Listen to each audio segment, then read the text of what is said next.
ఇంకా రాష్ట్ర ప్రజలు ఆ ఉత్కంఠలోనే ఉన్నారు. ఏమవుతుంది, జగన్మోహన్ రెడ్డి గారు లోపల ఉంటారా బయట ఉంటారా, లోనా బయట? అందుకని దాన్ని త్వరితగతిన తేల్చండి అని చెప్పి కూడా గౌరవ న్యాయస్థానాన్ని కూడా నేను కోరుతూ ఉన్నా.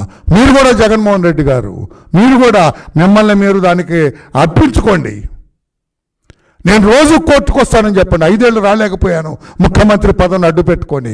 ఇప్పుడు నేను ఫ్రీగా ఉన్నాను కనుక పాపం ఆయనకి ఇది కూడా దక్కినట్లేదు కదా, ప్రతిపక్ష హోదా కూడా లేదు ఆయనకి, లేదు కాబట్టి యూఆర్ అన్ ఆర్డినరీ ఎమ్మెల్యే కనుక మీరు అటెండ్ అవ్వండి కోర్టుకి, ప్రతిరోజు అటెండ్ అవ్వండి. త్వరితగతిన ఈ కేసులన్నీ కూడా 5-6 ఎన్ఫోర్స్మెంట్ డైరెక్టరేట్ ఛార్జ్షీట్లు ఉన్నాయి, 11 సిబిఐ ఛార్జ్షీట్లు ఉన్నాయి. ఈ కేసులన్నీ కూడా క్లియర్ చేసుకోండి. న్యాయస్థానం కూడా ఒక ప్రత్యేకంగా చూడాలి జగన్మోహన్ రెడ్డి గారి ఈ కేసుల విషయం అని చెప్పి కూడా మళ్ళీ కోరుతున్నా. మీరు 5 సంవత్సరాలు అతనికి వెసులుబాటు ఇచ్చి జనం అందరిలో కూడా ఒక ప్రశ్నార్థం